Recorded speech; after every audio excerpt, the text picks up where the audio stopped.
Olá, pessoal. Bem-vindo a mais uma etapa do nosso desafio de zerando os pontos cegos.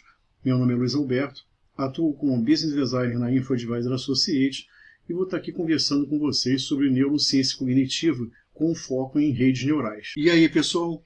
Todo mundo já está craque aí nos 5 conceitos fundamentais que a gente vem apresentando desde o primeiro módulo, desde o início do nosso desafio? Está todo mundo com eles na ponta da língua?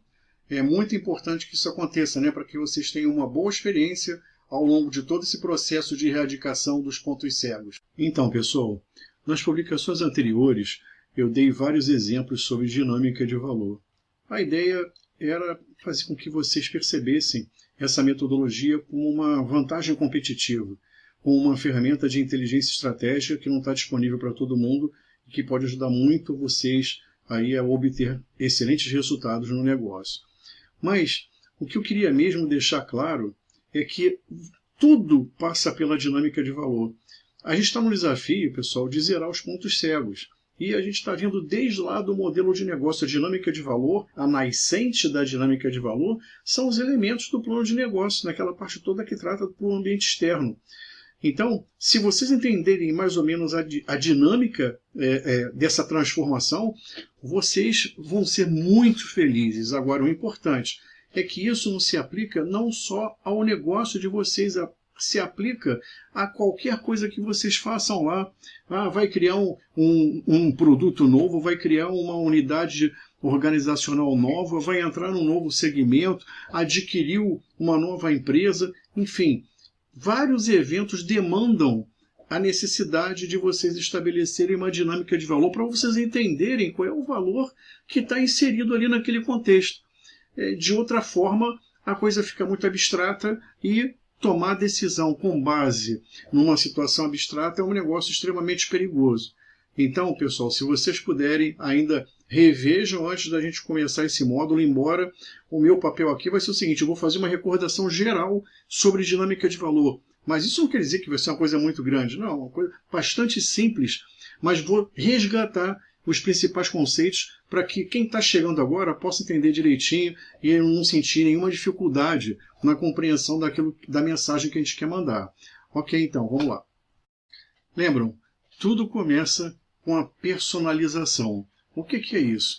É a gente ter fazer aquele exercício de zoom, né, para evitar a trabalhar com uma miscelânea muito grande de informações, a gente ficar bem focado para a gente extrair informações já de altíssimo valor agregado para o nosso trabalho. Repara, só uma coisa que vocês têm que se perguntar: eu ofereço uma proposta de valor única para todo mundo? Se a resposta for sim, vocês têm que ficar extremamente preocupados, porque vocês estão trabalhando com miscelânea. Agora, se a resposta for não, a pergunta é: vocês estão seguindo o desdobramento de toda a personalização para a gente poder chegar lá onde a gente quer? Porque se não estiver fazendo esse caminho, não vai adiantar. Você pode até estar oferecendo alguma proposta para aqui e ali, mas a coisa tem que ser bem focada. A coisa tem que ser um zoom bastante perto daquilo que você está querendo. Então, se você fizer dessa maneira, e eu vou mostrar como, as coisas vão ficar bem tranquilas. Vamos imaginar então que você já definiu lá o segmento que você queria, né? A missão desse segmento, e vamos ver aqui o ritual. Ó, eu estou dentro de uma lista completa de produtos. Esse era o ritual que eu estava analisando. Ok. Vamos fazer então uma pesquisa etnográfica do consumidor. O que é isso? É eu ir lá no local onde a coisa acontece e observar quais são as atividades do consumidor naquele local. E vou escrevendo essas atividades. Muita gente pergunta: Luiz, eu posso perguntar para o consumidor? Eu acho que isso aí seria uma alternativa secundária. O importante mesmo é você ir lá e olhar com os olhos de especialista o que o consumidor está fazendo, quais são as atividades que ele está executando. Se você perguntar para ele, ele vai dizer para você aquilo que ele achar que é relevante. Nem sempre o que ele acha que é relevante é o que interessa para o trabalho. Então, agora, se você fizer o exercício de ir lá e tentar perceber quais são as atividades que ele está executando, e de uma maneira secundária pedir para ele fazer um diário, pedir para ele escrever algumas atividades que possam vir da cabeça dele, olha, juntar essas duas referências vai ser tudo de bom. Você foi lá, observou e ele vai dizer com as palavras dele o que ele realmente faz. Você, quando juntar as duas listas, pode sair um material bastante elaborado e efetivo para o trabalho. Reparem que a gente criou aqui 5 páginas de atividades nesse levantamento que a gente fez. Ah, é muita coisa, não é? Eu não sei. A gente vai ter que verificar isso no final. Mas o importante é o seguinte: se a gente não fizer esse exercício aqui bem feito, todo o resto do design da dinâmica de valor vai ser comprometido. Por isso a gente tem que ter muita calma nisso aqui, levar o tempo que for necessário. Uma coisa muito importante: quando vocês forem analisar, fazer essa pesquisa etnográfica lá no momento em que o consumidor estiver consumindo, para ver quais são as atividades que eles estão executando, é muito importante vocês verificarem a hora que vocês vão estar lá. Então vocês vão ter que saber, olha, eu vou lá no dia de semana e vou lá sábado e domingo. Eu vou lá de manhã, vou lá à tarde e vou à noite. Por quê? Isso pode influenciar na natureza das atividades do consumidor que está lá. Se vocês forem somente num horário ou somente num dia da semana, e ainda mais, pode ir lá no final do mês, que é quando o consumidor tem dinheiro, na metade do mês, e é assim que ele pode executar atividade quando ele tiver recebido o salário dele, outra atividade quando não. Então, todas essas preocupações você tem que ter na hora do momento da pesquisa. A pesquisa ela tem que focar várias circunstâncias distintas para que você tenha uma lista bem completa, né, e bem coerente. Se você não fizer isso, fatalmente na hora que você for definir o teu processo de consumo ou a tua jornada de valor, você vai ter problema. Com o mapa de atividades em mãos, o nosso próximo passo é então identificar o processo de consumo. É tentar agrupar as atividades que vocês levantaram e identificar estágios do processo de consumo e fazer essa proposta. É mais ou menos isso daqui o resultado. Nós pegamos aquelas 5 páginas de atividades que a gente levantou e aí agrupamos segundo a afinidade de tempo, né, durante o processo de consumo, afinidade funcional, alguma coisa assim, e aí a gente identificou todos os estágios do processo de consumo. O que é importante vocês fazerem aqui, pessoal, é o seguinte: é um balanceamento entre os estágios. Ter uma noção de quanto tempo leva para o consumidor percorrer todo o processo de consumo, saber qual é o estágio que está sobrecarregado de atividade do consumidor para você poder agilizar o máximo possível o desempenho do consumidor naquele estágio. Enfim, saber se não tem nenhuma lacuna aí que ficou, porque você pode ter levantado atividades, mas que quando você foi montar o teu processo de consumo, o processo sugeriu alguma coisa ali, alguma coisa que não está ali, que você não mapeou e nem o cliente te disse que existia.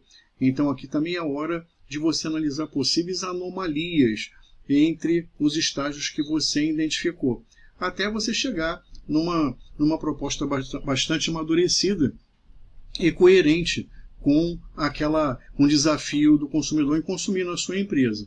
O importante é o seguinte, pessoal: a gente não chega ao nome de cada estágio de primeiro, ou então ao processo de consumo logo na primeira vez. Não é isso. É preciso vários exercícios para vocês amadurecerem isso aí, mudando o nome dos estágios de acordo com novas propostas e tal. E aí sim, no final, vocês também vão ter vários processos, aí, várias versões do teu processo de consumo, até chegar numa versão que seja de acordo com a tua realidade. É muito importante a gente só sair daqui com uma proposta bastante amadurecida, porque a jornada de valor do consumidor, o processo de consumo, vai servir de várias referências no desenvolvimento da dinâmica de valor. Se vocês fizerem essa proposta aqui do processo de consumo que não esteja atendendo ao que a gente precisa, fatalmente todo o trabalho vai ser desperdiçado. Então, pessoal, sem pressa, invistam no mapa de atividades, invistam no exercício de identificar os estágios da jornada de valor e invistam na proposta da jornada de valor no final. Se vocês fizerem isso, a gente vai estar caminhando de maneira certa para alcançar os objetivos que a gente quer. Vamos então seguir com a aplicação da metodologia, fazendo um pequeno exemplo para vocês poderem entender. Lembra do mapa de atividades? Pois é, nós vamos pegar algumas dessas atividades aqui que foram identificadas, né, classificadas dentro de um determinado estágio do processo de consumo e vamos começar a trabalhar elas aí para vocês poderem entender. Vamos transformar o valor para vocês poderem entender como é que é esse processo. Ok, então vamos explicar primeiro a planilha. O que é isso daqui? Pessoal, isso aqui é a planilha de transformação da dinâmica de valor, né? A gente tem um procedimento que é o design da dinâmica de valor, o contexto organizacional é consumidores, e isso aqui foi feito pelo Escritório de Privacidade e Proteção de Dados. O que acontece aqui? Esse daqui é o estágio 3 da recepção. Isso significa que aquelas atividades que a gente escolheu ali, elas estão aqui nesse estágio 3. E aí o que eu vou fazer? Eu vou pegar aquelas atividades e eu vou tentar transformar aquelas atividades, identificar nessas atividades algumas dificuldades do consumidor e vou trazer para cá. E vou fazer toda essa coluninha aqui do mapa de empatia. Eu vou construir meu mapa de empatia. Então, para ficar claro, o que é o mapa de empatia? É o processo de identificação das dificuldades, do que o consumidor sente, o que ele vê, o que ele escuta, o que ele teme, e vou trazer para cá. Repara, se eu não tiver um bom mapa de atividades, eu não vou ter uma boa tradução no mapa de empatia. Então, eu posso deixar alguma dificuldade aqui sem ser atendida por parte da empresa.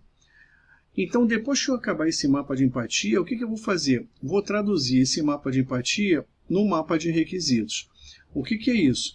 É identificar, colocar na linguagem do consumidor o que realmente ele precisa em função daquela dificuldade que ele tem. Porque falar sobre dificuldade é muito abstrato, mas quando a gente começa a mapear os requisitos do cliente, colocar na linguagem dele, que expressa a necessidade dele, a coisa fica bem mais tranquila. E eu vou fazer isso para todo mundo aqui. Vou criar um outro mapa e vou pegando cada dificuldade e vou traduzindo em requisito. Vou pegar um mapa, sempre com um mapa de empatia de referência, e vou traduzir todo o meu mapa de requisito. Repara, apesar de eu estar fazendo isso daqui em coluna, pessoal, na hora que vocês forem ler, isso daqui vocês vão ler na linha. Por quê? Porque quando alguma atividade do consumidor mudar, vai mudar a minha empatia, vai mudar o meu requisito e vai mudar o resto todo. Então é muito importante que vocês tenham essa percepção de estar atuando aqui de uma maneira bem focada, sem miscelânea, para vocês poderem acelerar o processo de mudança, né, de necessidade de mudança ou até mesmo de otimização de qualquer coisa que vocês venham a tratar aqui na dinâmica de valor. Então é muito importante olharem sempre a linha para poder enxergar como é que é o valor agregado de tudo isso que vocês estão fazendo. E entender como é que o processo de transformação realmente acontece. Agora, a título de elaboração dos mapas, você pode vir preencher o mapa todo de empatia e depois para cada entrada no mapa de empatia traduzir aqui em requisito. Bem, legal. Então, repara, até aqui, isso aqui pode ser muito comum, pode ser similar, não importa que empresa esteja executando. Qualquer empresa que venha fazer esse exercício, é até interessante que elas obtenham as mesmas respostas, porque senão vai ter alguma anomalia aí. Porque o cliente é o mesmo, ele tem a mesma necessidade e vou traduzir no mesmo requisito. Mas a partir daqui, no mapa de conveniência, o que é uma conveniência? É um produto, é um serviço, uma facilidade. Isso daqui envolve a área de inovação da empresa, porque ela vai traduzir o que um cliente quer numa proposta para atender a ele. Então, se ela não fizer bem essa tradução, ela vai perder competitividade. Isso aí não é uma coisa boa. Então, é muito importante que eu, assim, invista, né, lá com as minhas metodologias de design thinking, envolva as pessoas para poder criar um processo criativo e fazer boas propostas de atendimento ao consumidor, no mínimo melhor do que a concorrência. Isso aqui é uma coisa bastante interessante. Então, agora, traduzimos um outro mapa. Um mapa de conveniência de produtos, serviços e facilidades que vão atender ao que o cliente quer. Aqui eu estou vendo a competitividade da empresa. Ótimo. Meu próximo passo vai ser operacionalizar essas conveniências que estão aqui. E eu vou fazer isso como? Criando serviços internos. Então, eu vou criar todos esses serviços internos aqui, ó, e para poder operacionalizar essa conveniência, que a gente chamou de carrinho, identificamos como sendo carrinhos de todos os tipos. Então, para cada uma dessas conveniências, eu tenho que fazer uma análise de demanda, eu tenho que fazer um design do carrinho, comprar o carrinho, receber o carrinho, inspecionar o carrinho, e vai assim por diante. Tudo isso daqui, todos esses serviços, eles vão ser enviados lá para a minha cadeia de valor, para cada função corporativa que eu tiver, para cada função da minha cadeia de valor. Então, quando eu enviar para lá, aí eu começo a formar minha cadeia de valor. Agora, o importante comentar aqui, eu já comentei com vocês numa outra oportunidade, é o seguinte, como eu estou enviando isso aqui para cada função corporativa da cadeia de valor, é possível que cada função corporativa tenha um gerente específico. Isso significa que essa distribuição aqui vai envolver vários gerentes de várias funções organizacionais da cadeia de valor. Isso não é uma coisa boa, porque eu tenho que ter uma pessoa responsável por tudo isso, por toda a minha conveniência. Então, a pergunta é, eu tenho um gestor de conveniências para poder, então, orquestrar todo esse desempenho aqui que está distribuído lá na minha cadeia de valor? Interessante, né? Mas isso aí é um dos pontos cegos mais graves que a gente identifica aqui na dinâmica de valor, é a ausência dessa gestão da conveniência como um todo. E às vezes essa coisa não dá certo, né? Cada um puxa para um lado e operacionalmente prejudica muito o desempenho. Claro que vocês vão estar perguntando aqui, Luiz, por que você coloriu aqui de amarelo esse serviço interno uso? É importante. Essa pergunta é fundamental. Pessoal, lembra que, não sei se todos vocês já tiveram a oportunidade de passar por um processo de inventário de dados e tratamento de dados pessoais. Na verdade, muita gente prefere fazer uma entrevista e perguntar para quem de direito quais são os dados pessoais que ele tem ideia de que está trabalhando com eles. Então, é um processo de entrevista e você vai entrevistando todo mundo e vai anotando isso daí. É claro que esse processo é um processo assim, muito interessante, porque você vai pegar um volume de resposta, uma miscelânea de resposta, e depois para separar isso tudo é complicado. Por quê? Porque aqui você tem dado de colaborador, de consumidor, tem dado de fornecedor, então tem um monte de dados pessoais de vários rituais, de várias missões, enfim, isso aí está tudo muito distribuído e muito misturado. E você realmente fazer esse levantamento, você ainda fica dependente do que o cara se lembrar ou não, e o que o cara classificar ou não como se dado pessoal, e se o cara tiver as férias não vai participar da entrevista, enfim. Eu não consigo ver assim muitas vantagens da gente trabalhar dessa maneira. O que a gente faz então? A gente procura aqui chegar no processo, de todo o processo das conveniências, aonde eu estiver usando dado pessoal, eu vou identificar aqui na minha coluna de serviço. Deixa eu ver se tem alguma interface desse serviço que utiliza dado pessoal. E aí sim, eu não vou esquecer de ninguém, vou ter certeza que em todo o meu processo da dinâmica de valor, para todas as conveniências, todos os serviços identificados e mapeados, eu vou saber exatamente qual deles está utilizando algum dado, está tratando algum dado pessoal.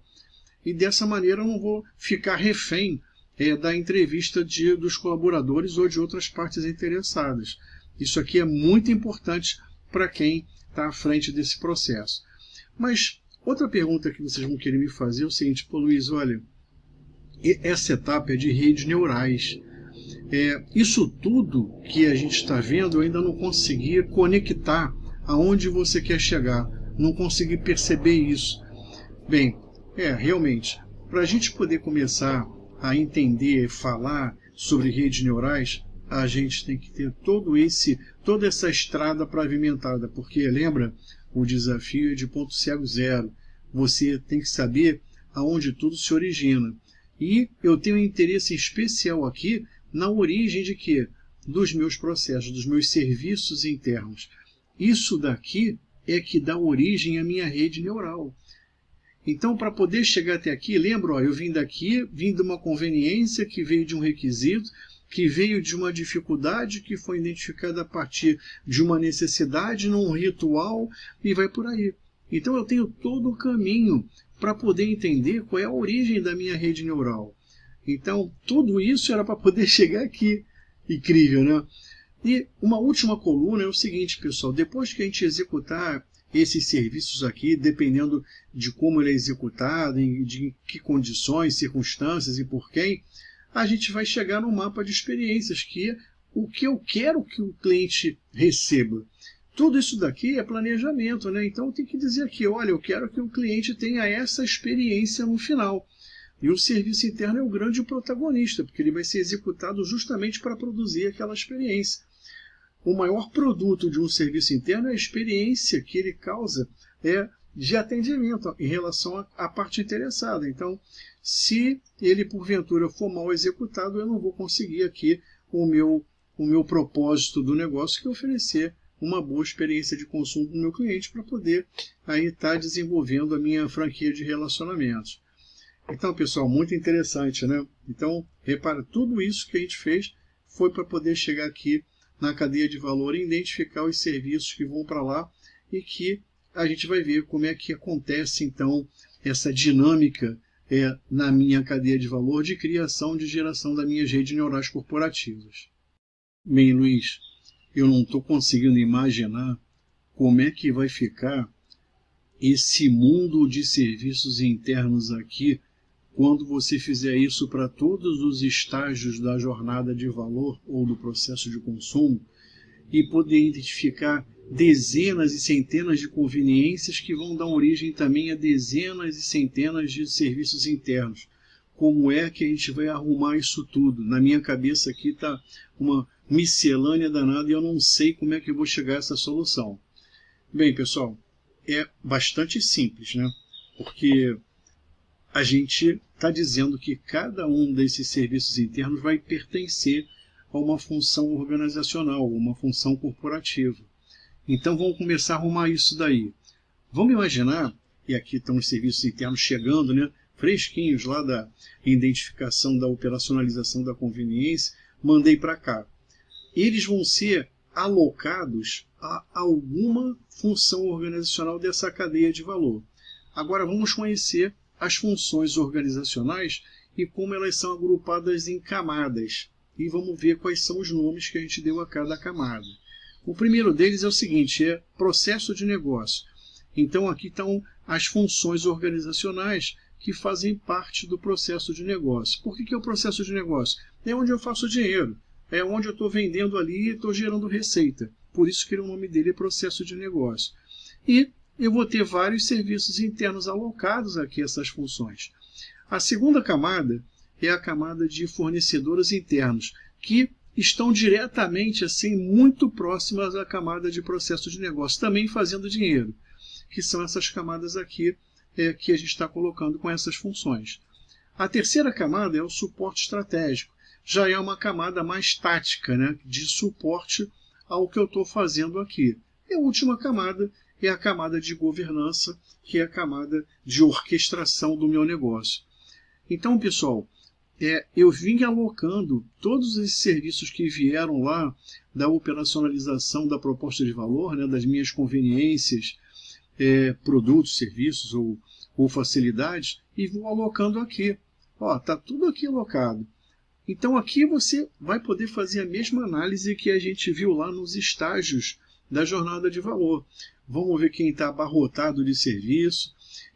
Se ele foi classificado aqui com uma função organizacional, é porque tem muito serviço e o serviço deles realmente agrega um valor à operação do meu negócio. Então eu tenho uma ideia, isso aqui é um ponto cego muito importante. Todo mundo tem que ter esse conhecimento daqui, de como é que é a imagem da cadeia de valor da empresa, como é que ela funciona. Só que se eu só disser para vocês aqui, tá tudo alocado, isso aqui é uma coisa estática. Aloquei isso aqui, mas não tem vida. Repara, é a minha cadeia de valor com todas as minhas camadas funcionais, e aqui tudo direitinho, com os serviços internos alocados a cada uma, mas a pergunta é o seguinte, não tem vida. Isso aqui é o corpo, não tem alma. Como é que a gente faz para colocar isso daí? É aí que entra a dinâmica das redes neurais corporativas. Por quê? Porque elas vão contratar os serviços internos das funções organizacionais para poder atender um determinado pedido do cliente, para atender um determinado propósito, não importa. Mas a verdade é que quando eu crio uma rede neural corporativa, eu dou alma à minha cadeia de valor, eu dou movimento. É a rede neural que movimenta a cadeia de valor. Então, eu posso ter uma rede neural dentro de uma função, ou posso ter uma rede neural utilizando serviços internos de várias funções.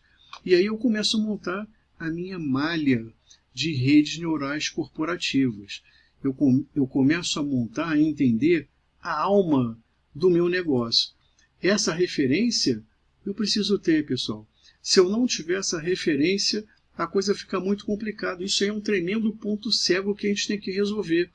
Se você já conseguiu fazer isso na sua empresa, ótimo, legal. Mas se não conseguiu, a gente tem que partir para essa definição, para esse desenvolvimento dessa imagem que tem que ficar muito clara. Só aqui a gente vai acabar com dezenas de pontos cegos que ainda existem lá e que a gente tem que tratar deles o mais rapidamente possível. Mas existe uma outra coisa que deve estar intrigando todo mundo. Tá bom, eu tenho corpo e alma agora, entendi a dinâmica das redes neurais e tal, mas como é que a gente faz tudo isso funcionar e funcionar bem? A gente está falando de centenas de redes neurais, a gente está falando de centenas de serviços internos. Como é que a gente faz essa coisa toda funcionar da melhor maneira e da maneira que a gente deseja, né? Da maneira que o cliente pediu? Aqui, o cliente pode ser uma rede neural pode ser um pedido de um cliente. Eu tenho que passar por várias funções e tenho que atender ao que eu prometi a ele, em termos de preço, em termos de prazo, em termos de desempenho. Enfim, eu preciso saber como é que eu vou operacionalizar isso. Isso aí pode estar uma grande confusão na cabeça da gente, porque como é que eu vou fazer isso daí? Eu nunca vi uma estrutura dessa. Então, vamos tentar entender. Claro que tem alguma coisa por trás disso tudo, organizando toda essa interação entre as funções organizacionais, que são as gestoras dos serviços internos, e os clientes desses serviços internos, que são as redes neurais. Então, existe uma relação entre um projeto, uma rede neural, um cargo, e vai por aí, com cada função organizacional que tem um serviço interno que vai interessar essa rede. Então é muito interessante esse relacionamento, né? Quem é o dono, quem é que é responsável pelo desempenho do serviço? Bem, pelo design e pelos níveis de serviço, quem é o responsável é a função organizacional. Agora, pelo desempenho dele na produção do serviço final, é o dono, o gestor da rede neural. Então, isso aqui é muito importante. Luiz, então tem uma outra confusão aí. Numa rede neural multifuncional, quem é que é o responsável pelo desempenho dela? Já que envolve várias funções organizacionais. Então, normalmente, a gente estabelece que o responsável por uma rede neural multifuncional vai ser o responsável pela entrega de valor final ao cliente.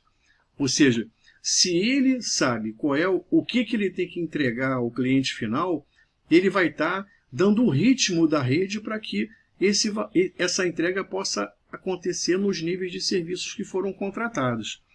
Então é muito importante esse conceito.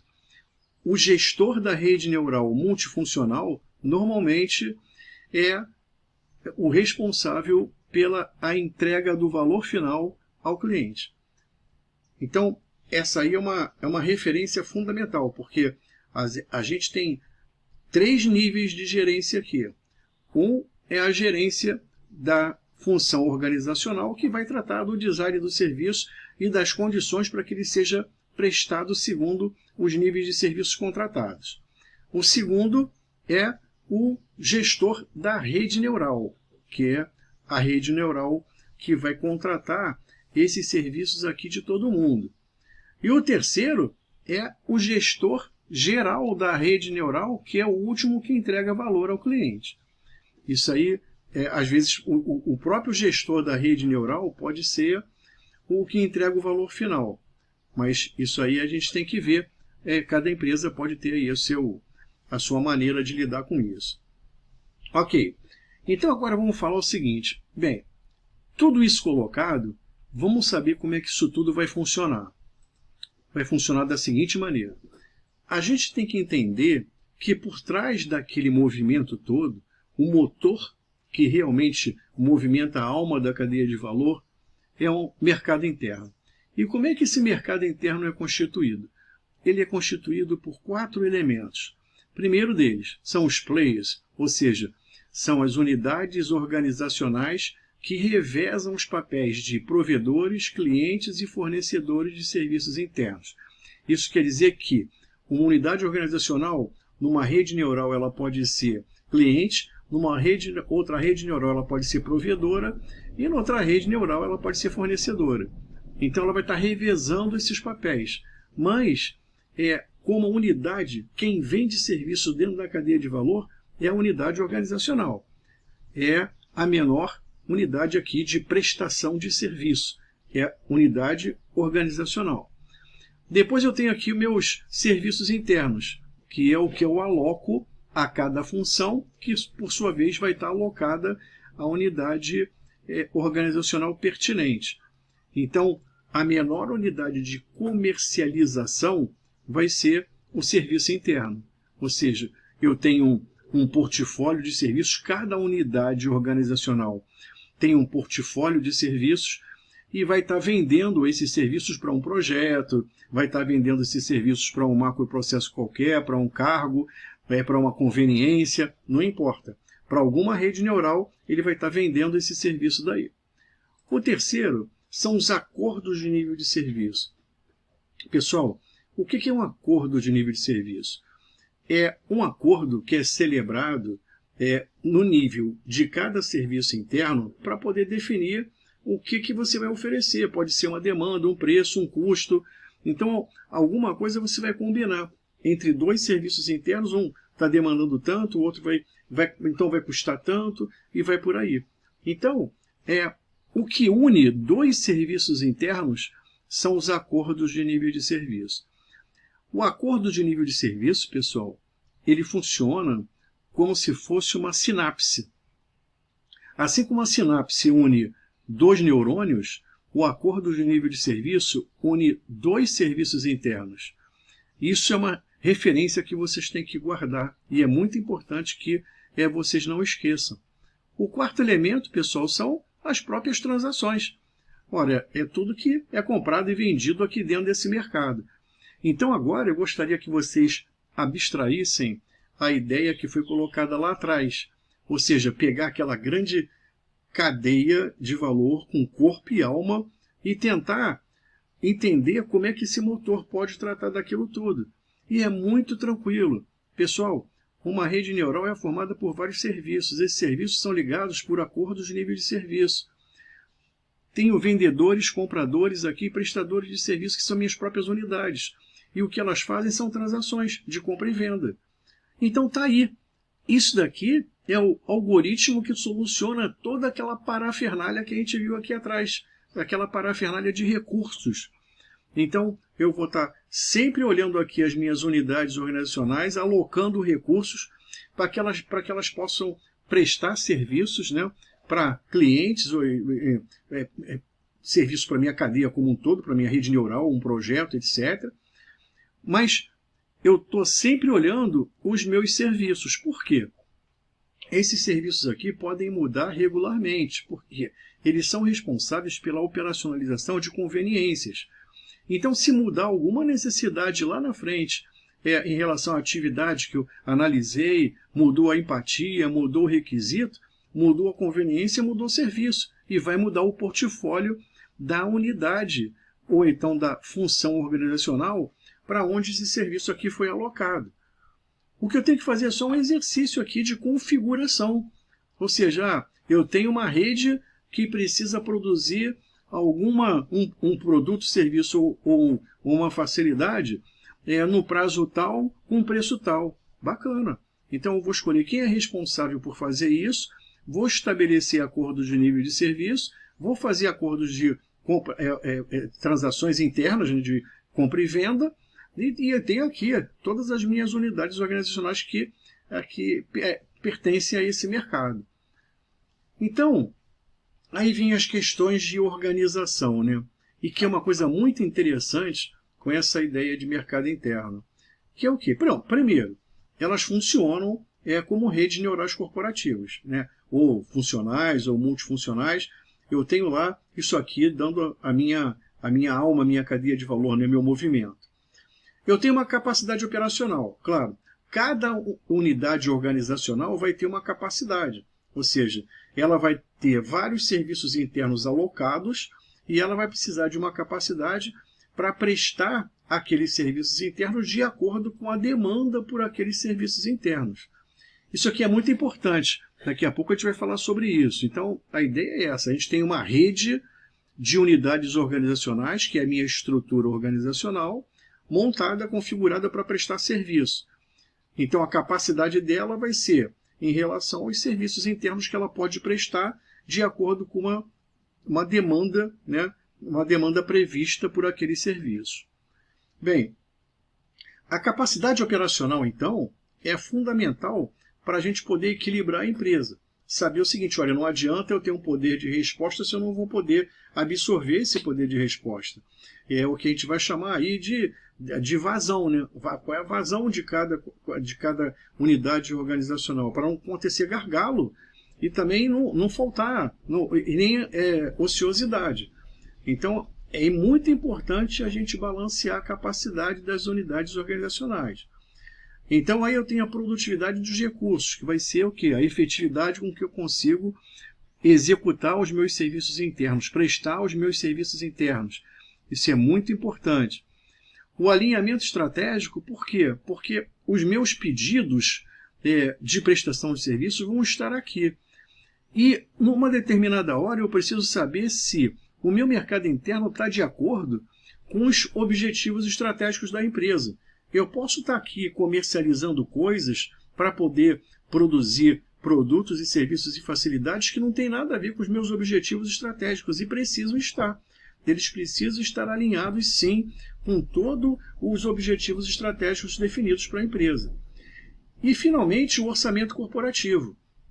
Se o orçamento, pessoal, era uma dor de cabeça, agora ele não pode mais ser. Por quê? Porque você pode obter o orçamento de uma empresa de média a grande em meia hora, 20 minutos, 10 minutos, dependendo da tua capacidade de processamento. Como?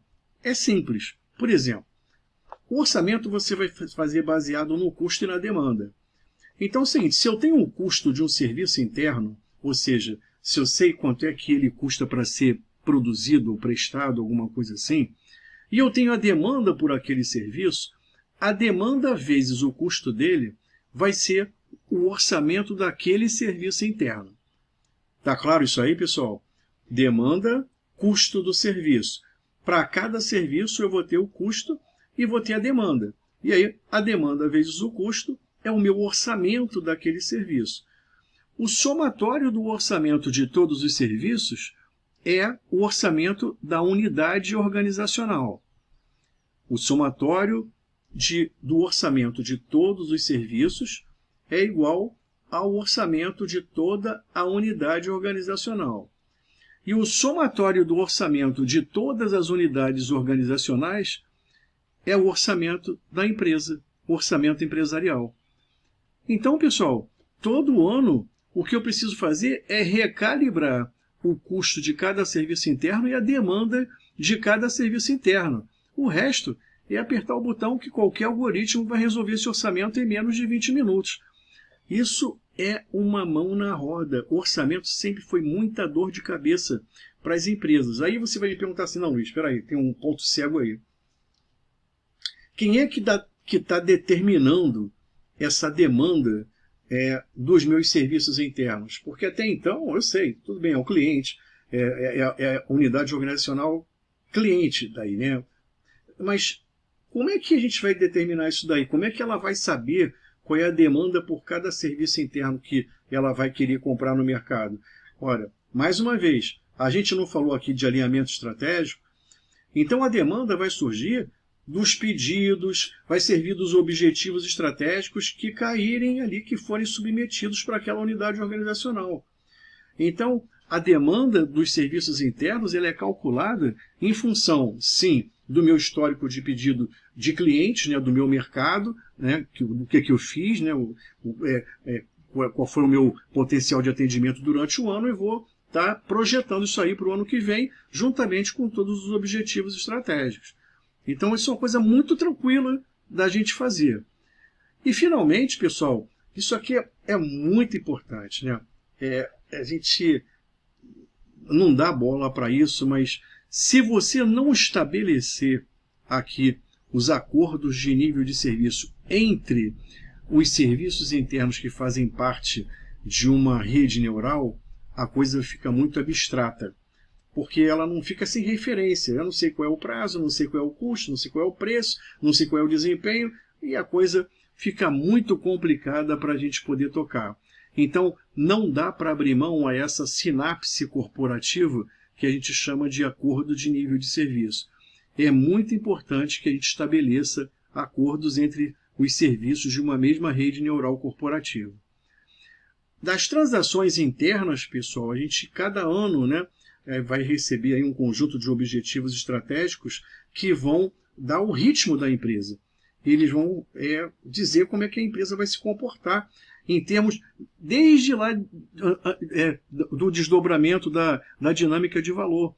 Porque lá eu vou estar identificando novas oportunidades de negócio, que eu vou estar transformando ali em conveniências, que eu vou estar transformando em serviços.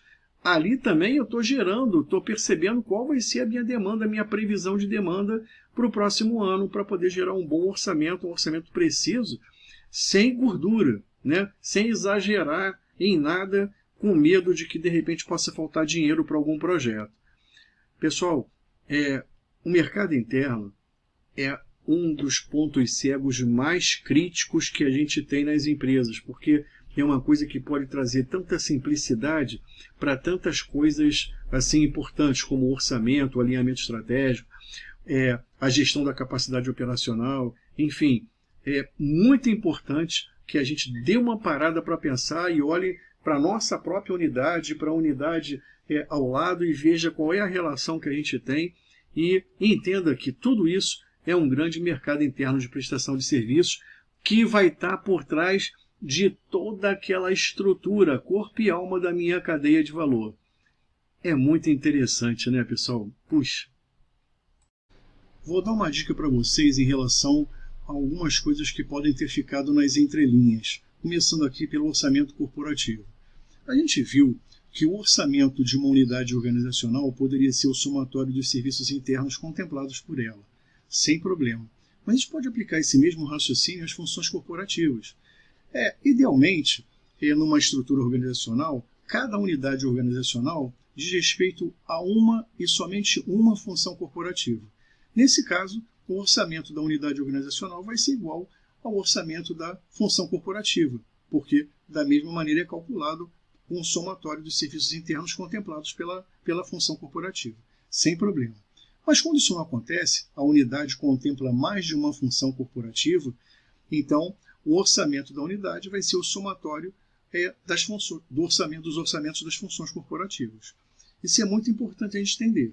O mesmo raciocínio a gente pode aplicar para um projeto, então fica fácil você orçar um projeto, porque você tem aqui a relação de serviços internos que fazem parte daquele projeto. Você pode fazer isso por uma rede neural, por exemplo, uma rede neural de conveniência. Se você quiser saber qual é o orçamento para uma determinada conveniência que você oferece lá na tua proposta de valor. Mesma coisa.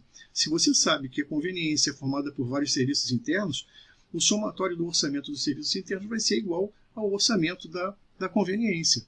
Então, é muito importante isso, a gente ter essa flexibilidade, essa plasticidade no cálculo do orçamento empresarial. Tudo por quê? Porque tudo que engloba a configuração de serviços internos pode ser calculado a partir do orçamento desses serviços internos. Daí a importância dele ter os acordos, fazer tudo direitinho para que a gente possa ter essa flexibilidade organizacional que a gente está apontando aqui. A outra coisa é o seguinte, um ponto cego que é muito, mas é extremamente importante, e ela reflete uma dificuldade dos C-levels, do pessoal da governança. O que é? Vamos imaginar que alguém lá na governança queira saber como é que está andando um determinado objetivo estratégico. Aí, esse cara, ele vai falar, se for um diretor, presidente. Se for o presidente, ele vai falar com o diretor fala com o chefe de departamento, o departamento fala com o chefe da divisão, o chefe da divisão fala com o chefe da seção, até chegar lá no índio que está executando aquele serviço interno para saber em que ponto do serviço interno ele está. Isso toma muito tempo, pessoal. E a mesma coisa é o caminho de volta. O índio informa a seção informa a divisão informa o departamento informa a diretoria informa a presidência. Isso não existe, pessoal. Não existe. A ideia é que é o seguinte, a gente tenha isso aqui na plataforma e se qualquer um que queira ver alguma coisa num contexto da sua função, pode enxergar o que está acontecendo. Então eu vou enxergar o buraco do queijo, eu sei quem está executando aquilo e o que ele está fazendo naquele momento. Isso é muito importante. Então essa visibilidade gerencial que a plataforma pode dar em função de ter esse mercado interno aqui, fazer o controle dos pedidos aqui desse mercado interno, isso é fundamental. E a gente não tem isso em lugar nenhum. Isso é muito importante. Então eu queria deixar mais essa contribuição que fica aqui nas entrelinhas, mas se a gente não estressar o nosso pensamento nas possibilidades que o mercado interno oferece, a coisa fica muito perdida. É claro que vocês vão estar se perguntando aonde que isso tudo vai dar, né? Primeiro a gente apresenta aquele modelo mental da cadeia de valor, fala de corpo, alma, e agora a gente fala aqui do mercado interno como um motor que vai movimentar aquilo, né? O motor da alma da empresa.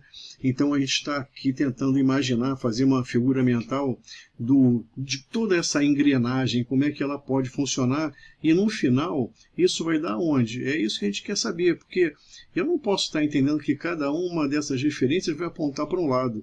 Eu tenho que entender que isso tudo vai convergir para algum lugar. E vocês estão certos, é isso mesmo. Ela vai convergir para uma coisa que a gente chama de plataforma de negócios. É o seguinte, é onde eu faço negócio. Eu tenho que ter essa referência. E aí, o que a gente fez? A gente mostrou como é que a gente chega até aqui. Eu poderia até fazer uma engenharia reversa e sair daqui, primeiro defino minha plataforma e vou desdobrando isso até o final. Isso é um raciocínio dedutivo. Mas a gente vem trabalhando no raciocínio indutivo, ou seja, a gente vem construindo todas as peças. Pessoal, isso aqui é business design, né? Então a gente foi construindo todas as peças e montando todas as nossas peças para a gente poder chegar aqui na nossa plataforma de negócios. E aqui eu tenho quem é que vai atuar na nossa plataforma, eu tenho aqui os produtos e serviços que vão representar todas as propostas de valor para todas as partes interessadas, considerando os segmentos, né, considerando a experiência de vida, considerando ali as minhas missões, os meus rituais, enfim. Tudo que for proposta de valor vai estar aqui sendo contemplado pela nossa plataforma. Depois a gente vai falar sobre as experiências que a gente quer que as pessoas tenham ao interagirem com a empresa, né, para poder estar consumindo seus produtos e serviços. Vamos falar da infraestrutura tecnológica necessária, dos sistemas de informações e base de dados, da segurança da informação, né, falando aqui de privacidade e segurança da informação, e finalmente as interações e transações que acontecem aqui na nossa plataforma. Enquanto a gente está dormindo, a plataforma de negócios está sempre dinâmica aqui, acontecendo, vendendo, comprando, com todos aqui os players interagindo. Pessoal, essa é uma referência que a gente tem que ter aqui, é o nosso painel eletrônico. A gente tem que ver se tudo isso está funcionando direitinho, porque isso aí é a nossa máquina de gerar receita. Se alguma dessas coisas aqui não funcionar direito, a coisa vai complicar. E o que tem que funcionar direito? Tudo aquilo que a gente falou antes. O motor da empresa, que é o mercado interno, a cadeia de valor, que é aquela corpo e alma, né, que são todas aquelas redes neurais, tudo isso é para viabilizar aqui a nossa plataforma, otimizar a nossa plataforma, otimizar a nossa maneira de gerar receita. Essa que é a ideia. Então, todos esses elementos já foram tratados anteriormente e a gente vai estar de olho neles o tempo todo, através olhando ali, vendo, fazendo todo o link, né, com os elementos que dizem respeito a cada um. Então, tudo isso, pessoal, era para falar sobre a plataforma de negócios. E sem essa referência, fica muito complicado. Isso aí é, inclusive, um elemento do modelo de negócio da empresa. A pergunta é, será que vocês têm a ideia da plataforma de negócios da empresa de vocês? E vocês têm ideia como vocês chegaram nessa proposta de plataforma de negócios, vindo desde o modelo de negócios até agora? Essa é a pergunta. Isso aí é um outro ponto cego que a gente tem que tratar. Quando a gente falar de plataforma de negócios, todo mundo tem que entender a mesma coisa. Todo mundo tem que ter a mesma percepção sobre o que está acontecendo. Se a gente não fizer dessa maneira, a coisa vai ficar muito complicada de gerenciar. Agora, o que é importante? A gente pode saber com muita facilidade quando cada um desses elementos aqui estiver tendo algum problema. E aí não vai estar funcionando, essa luzinha vai piscar. Ah, esse aqui não está funcionando, essa luzinha vai piscar. Então, é um painel eletrônico que vai dizer para a gente como é que está a situação em tempo real do nosso negócio. E é isso que é muito importante a gente ter em mãos, pessoal, porque sem essa referência fica difícil gerenciar qualquer coisa. Então, pessoal, vamos trabalhar? Se eu contar para vocês que tudo que a gente fez até agora é só uma pavimentação da estrada para a gente entrar na etapa de redes neurais devidamente contextualizadas, vocês não vão acreditar. Mas é verdade sim, pessoal. Tem muita gente que está chegando agora e precisava entender o processo desde o início e eles teriam muita dificuldade em resgatar esses conceitos lá das publicações anteriores.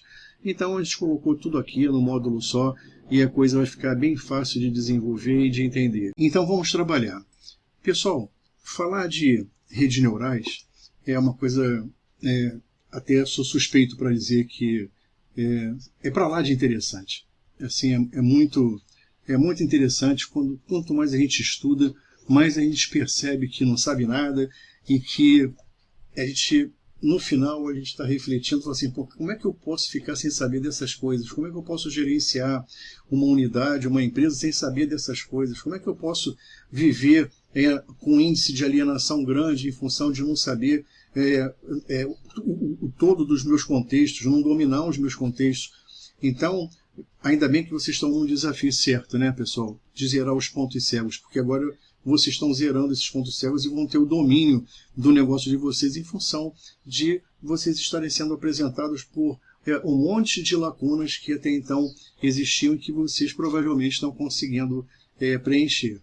Mas em relação às redes neurais, vamos tratar de 3 redes aqui que são fundamentais. A rede neural humana, a rede neural corporativa e a rede neural artificial. O que é importante dizer para vocês é o seguinte, existe uma relação entre essas redes muito importante que é de pré-requisito. Ou seja, se eu não tiver uma boa rede neural humana, eu não vou ter uma boa rede neural corporativa. Se eu não tiver uma boa rede neural corporativa, eu não vou ter uma boa rede neural artificial. E quando eu falo uma boa rede, eu quero dizer inteligente. Eu preciso ter inteligência nessas redes, mas a inteligência nasce na rede neural humana, porque ela é a única capaz de pensar. E aí ela vai, sim, treinar a rede neural corporativa, que também vai servir como matéria-prima para treinar a rede neural artificial. É essa discussão que a gente quer trazer para vocês e espero que vocês aproveitem bastante. Vamos começar então pelo nivelamento de conhecimento e apresentar as definições sobre as 3 redes, a fim de que a gente possa estar bastante embasado para continuar com as discussões. Inicialmente eu queria apresentar a definição da rede neural humano-biológica. Queria ressaltar aqui o propósito dela, que é desenvolver pensamentos e julgamentos. Repare, ela pensa. É a única rede que pensa. Então, quando vocês estiverem naquelas discussões sobre a inteligência de máquina pode ultrapassar a inteligência humana, etc. Um futuro, não sei se breve ou não, vai ser possível, mas por enquanto, se nenhuma máquina for capaz de pensar, não é para a gente tirar essas conclusões. E então aqui está importante a essência, né? Entender a essência da definição da rede neural humana, aqui a característica básica dela, né, que são as sinapses, né, que ela unindo neurônios para passar informação e para poder então configurar pensamentos e julgamentos que a gente deseja. Vamos partir agora para a definição da rede neural artificial.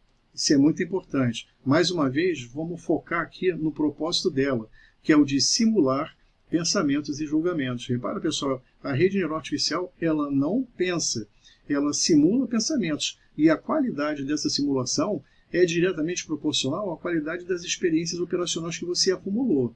Se você não acumula experiência para treinar a simulação, viabilizar a simulação de pensamentos e julgamentos por parte da rede neural artificial, então a coisa não vai acontecer.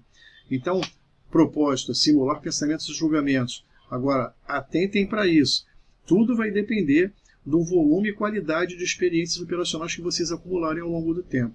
Sem isso, a coisa não vai acontecer. A terceira rede que eu queria conversar com vocês é a rede neural corporativa. E que o foco dela é produzir um pensamento ou um julgamento visando atender a um dado propósito. Eu tenho um objetivo ali, então vou estar tentando montar toda a rede para poder atender aquele objetivo. E o que ela é? Ela é uma série de serviços internos interligados.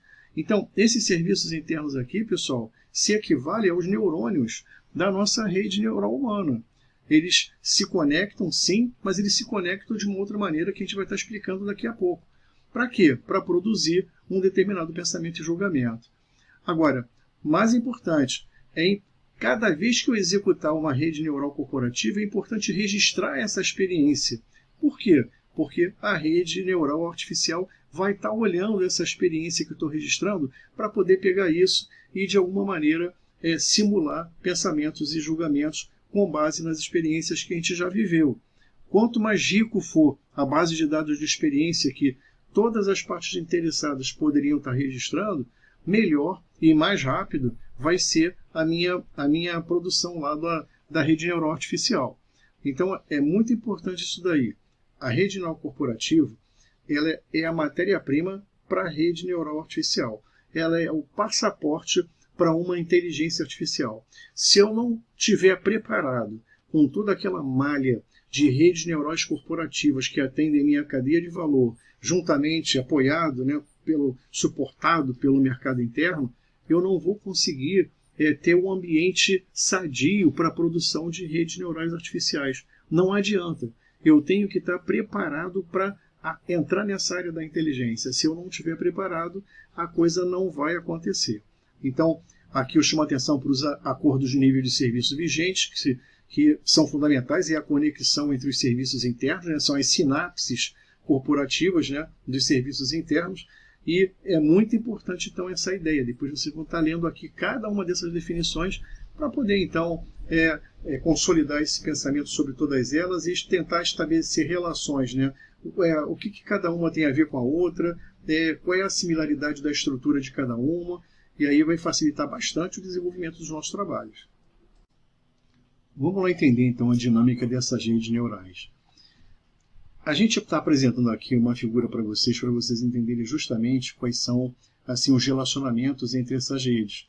Repara que entre a rede neural humana e a rede neural artificial precisa existir uma rede neural corporativa. E, pessoal, a gente está falando aqui de dezenas, de centenas de redes neurais corporativas. Agora, uma coisa que é preciso ficar muito importante no design de uma rede neural artificial. Às vezes você pode tentar transformar uma rede neural corporativa em rede neural artificial em função dela conseguir realmente simular o teu pensamento e julgamento. Ela faz isso em função de uma base de dados de experiência que você registrou aqui a cada execução de uma rede neural corporativa. Quanto mais rica, quanto maior o volume e qualidade dessa rede, melhor vai ser assim a possibilidade de simulação precisa da rede neural artificial. Agora, eu nunca posso cair na armadilha de tentar definir uma rede neural artificial a partir do comportamento da rede neural humana. Se eu fizer isso, eu vou estar olhando para uma característica individual. Se eu utilizar a rede neural corporativa, eu vou estar utilizando uma característica coletiva, corporativa. Então, isso aqui é muito importante na hora de eu definir qual é o valor agregado que essa rede neural artificial pode trazer para a empresa, para o meu negócio, porque ela está sendo traduzida a partir da rede neural corporativa. Se isso não acontecer, eu vou estar atirando para tudo quanto é lado, e aí eu vou ficar meio perdido nas minhas decisões. Pessoal, só um parêntese aqui. Vocês lembram dos sistemas ERPs? Quando eles chegaram, o que acontece? É um pacote. Então, muitas empresas ficaram assim deslumbradas e começaram a querer contratar esse pacote, só que pagaram um preço muito caro. Por quê? Porque esse pacote aqui, se você quisesse modificar, você ia ter que pagar por essa manutenção. E, na maioria das vezes, ele nunca estava de acordo com a realidade da empresa, com a realidade de serviços internos e processos da empresa. Então, se a empresa quisesse contratar esse pacote, ela tinha que pagar milhões para fazer aqui uma parametrização, para poder, então, associar, adaptar esse pacote à realidade da empresa. A rede neural artificial, ou a inteligência artificial, está querendo fazer a mesma coisa. Todo dia surgem aí milhões de propostas de inteligência artificial dizendo que vai melhorar o negócio. E é importante de dar uma parada aqui para entender o seguinte: o que melhora o negócio é se você apresentar uma rede neural artificial tendo como base de referência uma rede neural corporativa. Essa tradução aqui tem que ser bem feita. Então, eu pego uma rede neural e, diga-se de passagem, que ela precisa estar estabilizada, sem erros, tudo direitinho, sem ponto cego. E aí sim, vou registrar as experiências delas à medida que eu for executando. E aí sim eu tenho aqui uma base de dados para poder fazer a simulação da rede neural artificial. É muito importante essa passagem aqui, pessoal. Não vão passar por cima disso e cometer o mesmo erro que a gente já fez lá no pacote dos sistemas de ERPs. Uma outra coisa que é importante, e até falando para você antes de falar das similaridades entre elas, é o seguinte: nem sempre uma rede neural artificial é uma tradução de toda a rede neural corporativa. Às vezes ela pode existir para apoiar a execução de redes neurais corporativas. Então, ela vai estar fazendo aqui uma tarefa, vai estar tornando uma tarefa mais produtiva. Então, vai pegar características aqui da rede neural e vai estar oferecendo uma inteligência artificial para ela. Tudo bem, isso é possível. Agora, em termos de tradução de rede, não. Aí, se você quiser dizer que a rede neural artificial vai aumentar a inteligência da empresa, vai aumentar aqui a minha capacidade de simular julgamentos e pensamentos, é muito importante a gente entender isso. O nível 1 de transformação é esse daqui que eu estou mostrando para vocês. Às vezes você pode ter rede neural artificial apoiando a rede neural corporativa, que não é o mesmo que a rede neural artificial traduzindo uma rede neural corporativa.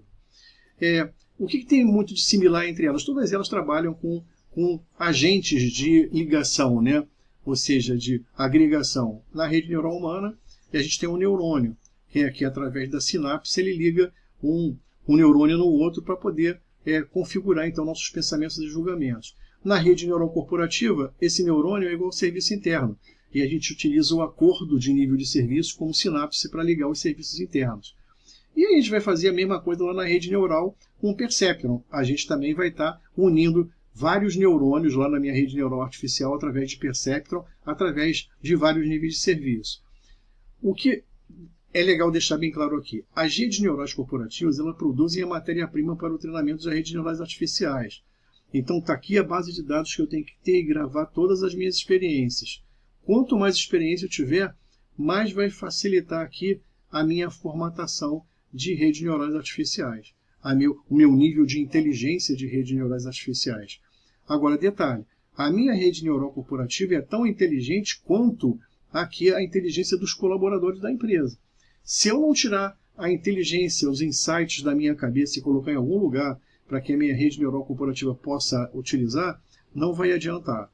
Então eu não posso ficar sem essa interseção, essa lacuna aqui precisa ser preenchida e não está sendo. Então, vamos abrir o olho com isso, tá, pessoal? Ok, pessoal. Vamos entender então como é que funcionam essas sinapses corporativas. Aqui é uma rede neural corporativa, e aqui eu vou botar um serviço interno e o outro serviço interno. O que eu tenho que fazer? Esse serviço interno cliente está contratando níveis de serviço desse serviço interno fornecedor. Então ele está dizendo: olha, eu quero essa demanda, quero pagar esse preço, quero ter esse desempenho. E o fornecedor está olhando lá: posso fazer isso, posso fazer isso, posso fazer isso, então vamos estabelecer um acordo. Então eles acordaram o acordo entre os dois serviços internos foi estabelecido aqui. Definiram qual é a demanda, definiram qual é o preço, qual é o custo, definiram qual é o desempenho. Eu não esgotei aqui todos os níveis de serviços que poderiam ser negociados, mas a ideia aqui é que quanto mais níveis de serviços forem negociados, mais forte vai ser a minha sinapse, mais forte vai ser o acordo de nível de serviço. Isso só vai trazer benefício porque eu vou poder tomar minhas decisões numa base meio sólida, né? Porque é através de um acordo que eu vou garantir que quando um cliente pedir aqui alguma coisa, todos os meus serviços internos envolvidos no atendimento daquele pedido vai redundar nos níveis de serviços contratados com o cliente. Isso é muito interessante. Então, pessoal, não esqueçam disso. Esse é um instrumento super importante para eu poder, então, unir serviço interno cliente com serviço interno fornecedor e formar a minha rede neural corporativa. Bem, pessoal, chegamos agora num momento super crítico. É um momento que nós vamos ter que conversar sobre a engrenagem, né? Sobre o processo de transformação dessas redes e como é que elas se desenvolvem, como se autodesenvolvem e qual é a nossa participação nisso tudo. Então, vou explicar devagarzinho e mais tarde vocês vão ter que parar aqui e dedicar um tempo para poder discutir entre vocês e verificar o que está sendo proposto, se tem sentido ou não. Vamos lá então. Tudo começa, pessoal, com a configuração das redes neurais corporativas. Então, se eu não preencher isso daí, isso é a base de tudo. Se eu não tiver isso, você pode continuar porque o resto vai ficar sem base, sem chão, e aquele negócio, tudo vai ser muito subjetivo. Você vai ficar com um índice de alienação perigoso porque você vai investir muito dinheiro no que vem depois disso daí e que não vai adiantar muita coisa, porque você está fora do contexto do seu negócio. Pessoal, redes neurais corporativas, elas permitem uma contextualização no seu negócio. Você está falando do seu negócio. O que vier a ser proposto para você vai ter que atender ao seu negócio. A inteligência é do seu negócio. Prestem muita atenção nisso daí. Então, a gente vai estar configurando, né? Então, através do nosso Business Design, o nosso desafio está aqui para vocês não deixarem nenhum ponto cego para trás. A empresa realmente vai estar preparada para poder continuar aqui com esse modelo de transformação das redes neurais. Então, esse processo é crucial. E de configuração das nossas redes, daquela malha que a gente colocou lá, corpo e alma, lembram? É muito importante ter isso aí muito bem definido, estabilizado e confiável, né? A gente tem que acreditar que aquilo tudo ali é verdade e que não está faltando nada e tem uma integridade muito grande. Ok. Aí o que eu vou fazer? Vou começar a executar essas redes neurais, gerando experiências, gerando insights, etc. Na verdade, isso aqui, pessoal, é um nível de otimização já que eu estou fazendo, porque quando eu gero insights, eu vou estar sempre gerando insights, colocando novos insights aqui. Então, eu vou estar sempre criando uma base de dados rica para justificar o meu aprendizado coletivo e isso aqui poder ser uma referência para o próximo processo de transformação. Então, o que é isso? É o treinamento, né? O treinamento baseado nas execuções das redes neurais corporativas, são as experiências. Então, eu vou estar registrando isso aqui. Então, primeiro, eu defini a minha malha, está toda lá completinha, né? O design de toda a malha está definido. Agora eu vou começar a executar as redes neurais e vou começar a guardar os resultados, vou armazenar esses resultados juntamente com a geração de insights que eu pude perceber por meio da execução dessas experiências. Isso é o meu aprendizado coletivo, está todo mundo fazendo isso. Toda a parte interessada lá na empresa que está executando alguma coisa está gravando as suas experiências numa base de dados para que elas possam ser aproveitadas aí mais tarde na transformação dessas redes. Então, aprendizado coletivo, pessoal, todo mundo está participando disso, tá? Isso aqui é inteligência coletiva. Legal. Qual é o próximo passo? Simulação recursiva das redes neurais artificiais baseado nos ativos cognitivos internos. Então, aqui, pessoal, uma coisa muito importante. Eu estou fazendo uma primeira simulação a partir dessas bases de dados daqui e estou aqui gerando uma base de insights e reconhecimento de padrões como resultado.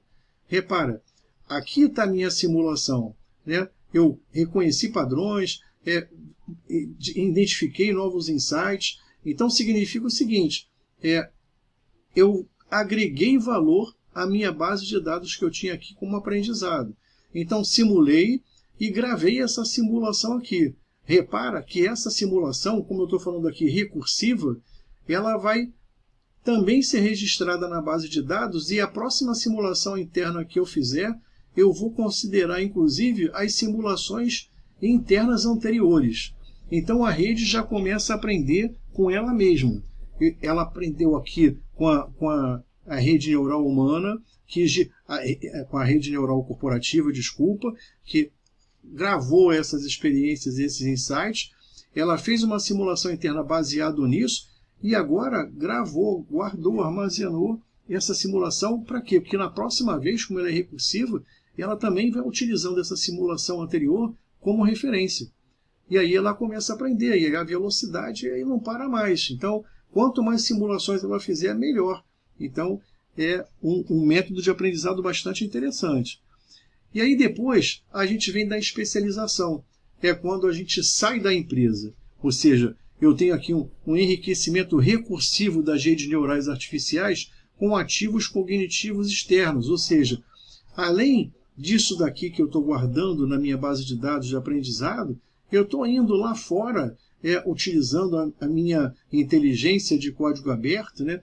Então, eu vou lá pegar ativos para poder complementar as minhas simulações aqui. É aí que a gente começa a falar de superinteligência, que aqui eu posso, algum dia, e muito breve, alcançar um nível de inteligência humano. Mas aqui a gente já está sugerindo ultrapassar, porque como o humano tem uma racionalidade limitada, certamente eu vou ficar limitado aqui nesse aprendizado e aqui na simulação que é feita dentro da racionalidade humana. Agora, quando eu sair daqui, aí eu já vou pegar outras referências e vou pegar tudo que ela for capaz de pegar nas fontes abertas. Então, é muito interessante isso daqui. Quando eu apresentar essa simulação, ele vai apresentar uma simulação bastante enriquecida, muito além dessa que ele foi capaz de guardar aqui. Agora, importante, ele depois disso vai guardar a própria superinteligência dele, entre aspas, né? A IA bastante especializada, e vai utilizar essa IA super especializada na próxima vez que ele tentar aqui uma dinâmica. Por isso, a dinâmica é recursiva aqui também. Por quê? Porque ele vai utilizar as simulações que ele fizer aqui, agora como referência, né, as fontes abertas. O que eu tiver aí de informação que possa agregar aquelas informações que eu tive aqui nas simulações internas, vou colocar. Então, repara, o meu nível de inteligência ele vai crescendo à maneira que eu vou aproveitando as próprias simulações que ele está me propondo. Então, aqui eu estou bem focado dentro da empresa, otimizando meus algoritmos, otimizando os meus insights, etc. Mas aqui eu já estou usando coisas externas, além do meu contexto interno. E aí é que entra a especialidade da rede. E aí que entra a possibilidade da inteligência superar a inteligência humana. Por quê? Porque a gente está olhando para dentro da empresa e eles estão olhando para fora, para o mundo. E o que tem de informação lá que possa agregar vai ser muito legal. Aí eu venho, depois que ele simular essa inteligência aqui, esse pensamento, esse julgamento, utilizando ativos cognitivos externos, depois que ele fizer isso, eu vou dar uma olhadinha, vou ver como é que está, vou ajustar, vou calibrar, vou guardar. E aí a coisa começa a fazer um ciclo, né? Eu tenho uma carga de conhecimento que vai evoluindo à medida que a gente vai transformando aqui as redes, né? Agregando as redes, e a gente vai sempre renovando o conteúdo para poder otimizar isso daqui. Por isso que é recursivo.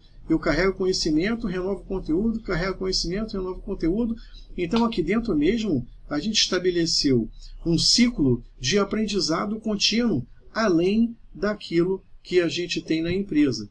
Com essa última parte aqui, é a superinteligência, a gente acumulando experiências de outras empresas, experiências que estão disponíveis de estudos, pesquisas, etc., para poder modelar aqui, configurar uma simulação bastante completa e interessante. É aqui que começa o nosso medo, né, pessoal? É aqui assim um limite de ultrapassagem do humano para o artificial. Aqui eles começam a entender, a dominar aquele conhecimento melhor do que a gente. Talvez ainda não tenham capacidade de pensar, mas certamente as simulações que eles fizerem aqui vão estar muito além das simulações que a gente é capaz de fazer com base no nosso conhecimento e aprendizado coletivo. Essa é a ideia da evolução do pensamento. Aonde isso aqui vai chegar, a gente ainda não sabe, e com que rapidez vai chegar também não sabemos.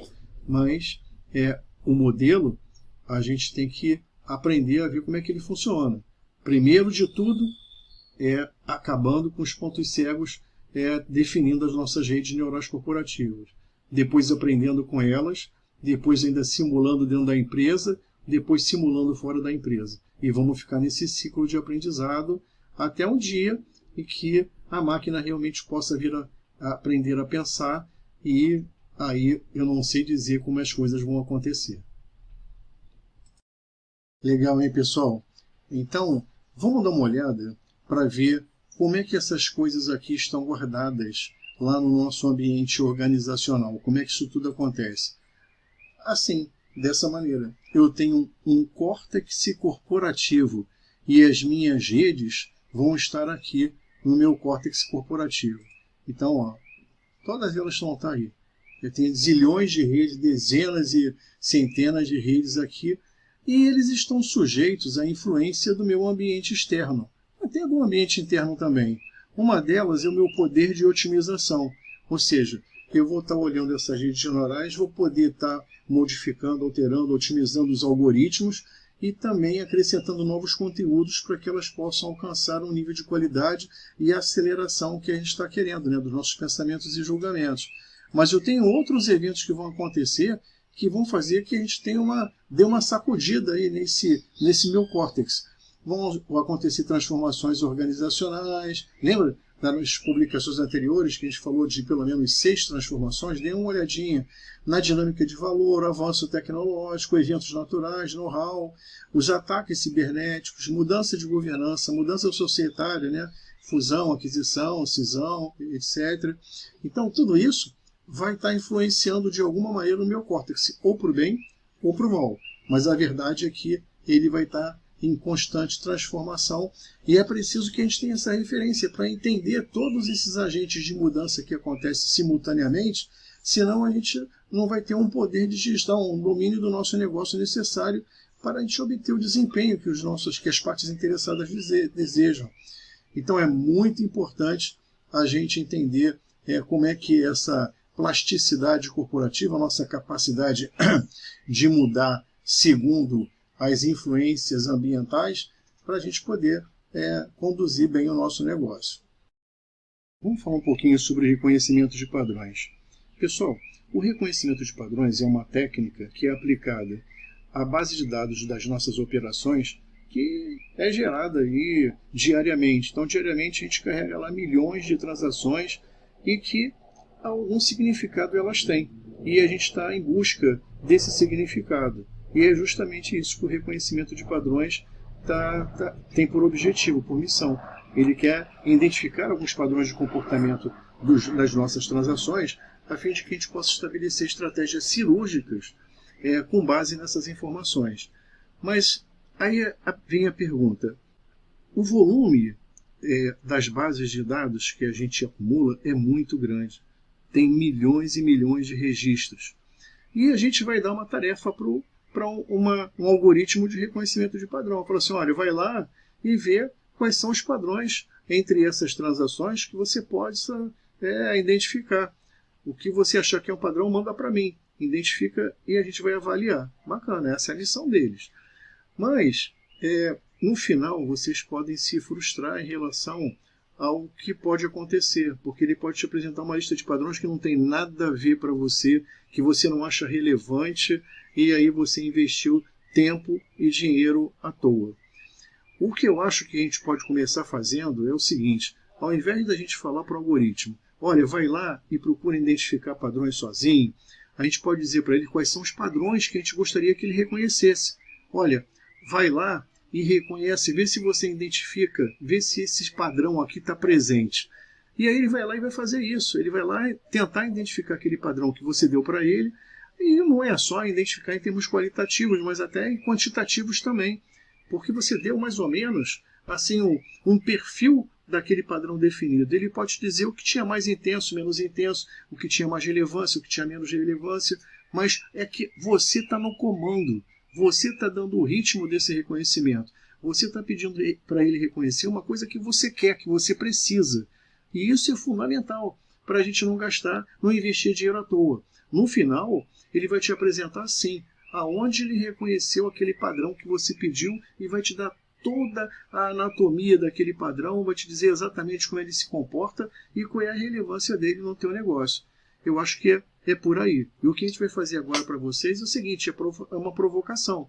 Eu vou apresentar alguns padrões para vocês para ver se vocês acham que vale a pena dar esses padrões para um algoritmo procurar na base de Big Data de vocês. Ok?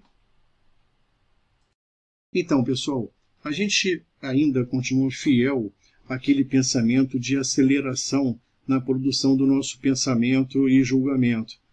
E uma prova disso é o que a gente vai apresentar para vocês agora, porque a gente pode muito bem ter vários algoritmos aí que atuam nas nossas bases de dados para identificar padrões, mas que eles partem para lá sem saber o que eles estão procurando. Isso é uma coisa muito ruim.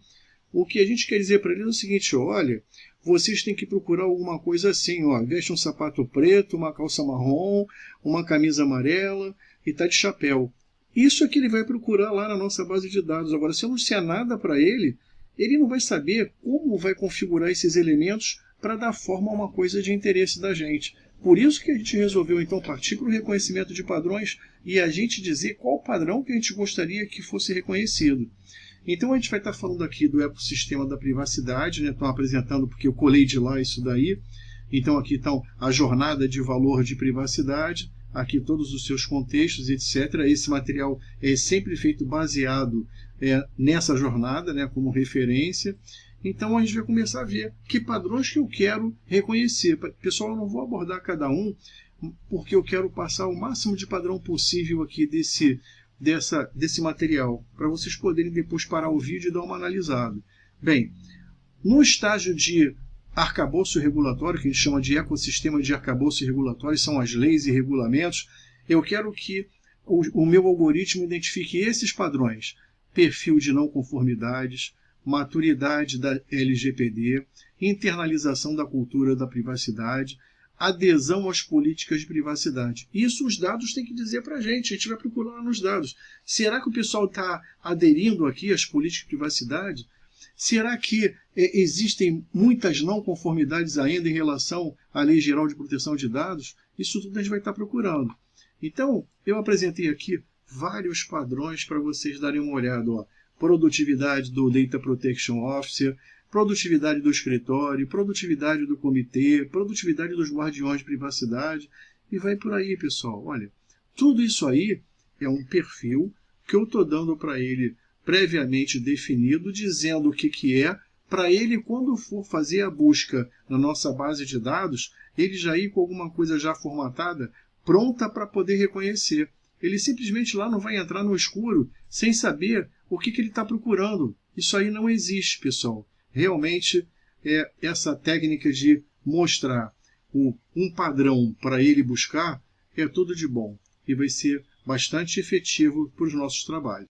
Pessoal, para finalizar essa etapa, eu vou apresentar uma rede neural corporativa de resolução de problemas. A ideia é só dar um exemplo para vocês de documentação dessa rede e de como é que essa coisa pode evoluir. Só para vocês terem uma referência. Claro que vocês podem até ter uma referência melhor, ou então vão querer pesquisar outras, não tem problema. Mas o importante é a gente ter pelo menos uma para poder dar início aos nossos trabalhos. É isso que eu vou fazer agora. Pessoal, estou trazendo para vocês a documentação do processo de design de uma rede neural corporativa. Isso é muito importante para que vocês possam compartilhar a documentação e mesmo servir de referência na documentação de outras redes neurais. Não tudo começa então pela qualificação da rede neural. Estamos trabalhando com uma rede neural de resolução de problemas e aqui você vai ter todas as informações que possam contextualizar essa rede neural. Bem, toda rede neural ela tem um modelo mental como referência e esse daqui é o modelo mental de referência para essa rede neural de resolução de problema. No raciocínio dedutivo, que a gente começa pelo problema, a gente vai ver que a gente tem os sintomas daquele problema, a gente tem as hipóteses daquele problema, né, que é um conjunto de sintomas, a gente tem os exames, que é para confirmar cada hipótese desse daqui, a gente tem, enfim, o diagnóstico, é um exame confirmado dessa hipótese, eu tenho os efeitos colaterais, que são as consequências, depois que eu defini o diagnóstico, eu tenho como de fazer um levantamento das consequências que esse problema pode ter causado. Eu tenho aqui as causas de cada consequência, inclusive a causa fundamental. Eu tenho as condutas que vão ser estabelecidas para cada causa. E depois eu tenho aqui lições aprendidas, que é um feedback para saber se as minhas condutas foram efetivas ou não. Vou mostrar para vocês como é que a gente representa isso num diagrama. Então está aqui um diagrama de resolução de problemas, da rede neural de resolução de problemas, seguindo aquele modelo mental, né? Primeiro, a identificação do problema, né, o incidente do problema, levantar sintomas, hipóteses, fazer exames para confirmar a hipótese, definir diagnóstico, estabelecer condutas, verificar se essa conduta foi efetiva ou não. Então, está aqui o diagrama de todos os passos que a gente tem que fazer dentro desse algoritmo de reconhecimento de padrões. Então, depois vocês têm que dar uma olhadinha e verificar aqui se concordam com isso, se tem sentido ou não. Ok? Bem, vamos lá. Então, no meu perfil, no meu algoritmo de investigação, e agora da inteligência artificial, o que eu tenho que buscar lá? Primeiro, quantas inserções eu tenho no mesmo contexto do problema? Ou seja, quantas experiências eu tenho registradas ali a respeito desse problema? Já aconteceu outras vezes, eu tenho experiências gravadas. Qual é o padrão que eu quero reconhecer? Então, o reconhecimento de padrões assistido é quando eu dou um padrão para o algoritmo para ele buscar na minha base de dados, né, no meu Big Data. E aí eu vou pesquisar todos os problemas nesse contexto aqui do problema, todos os problemas que tiverem os mesmos sintomas, ou os mesmos sintomas ou sintomas similares, as mesmas hipóteses ou hipóteses similares, os mesmos exames ou exames similares, os mesmos diagnósticos ou similares, as mesmas consequências ou consequências similares, as mesmas causas ou similares, as mesmas condutas ou similares. Então, o meu algoritmo de busca está pegando isso tudo, está separando isso tudo, porque ele está comparando com o padrão que eu dei para ele e está pegando todo mundo que tem a mesma coisa, os mesmos sintomas, né? As mesmas hipóteses, os mesmos exames. E não precisa ser exatamente igual, né? Ele pode ser similar, parecido, para que eu tenha já algum interesse em relação a ele. Depois eu posso também fazer pesquisa sobre palavra-chave dentro desse mesmo contexto do problema e cruzar esses padrões. Então, vamos pegar sintomas e hipótese agora. Não, vamos pegar hipótese e exames. Vamos pegar sintomas e diagnóstico. Não, vamos pegar diagnóstico e causa. Enfim, ele pode fazer uma combinação entre esses mini padrões, né, que ele vai pesquisar para saber o que ele pode extrair de maior valor agregado ali em relação ao que eu estou querendo. Então é muito interessante essa pré-definição do que eu estou buscando. Se eu der desenvolver algoritmos já orientados para esses argumentos de pesquisa, as coisas vão ficar bem mais fáceis e eu tenho certeza que o resultado vai ter uma relevância muito grande para o que eu quero. Então, chegamos ao final de mais uma etapa do nosso desafio de zerando os pontos cegos. Dessa vez falamos sobre redes neurais. Espero que vocês tenham gostado e qualquer dúvida entre em contato pelos telefones que estão aqui, pelos e-mails e podem acessar também os nossos sites que estão super preparados, são super didáticos para atender qualquer dúvida que vocês porventura possam ter. Ok? A gente se vê na próxima etapa.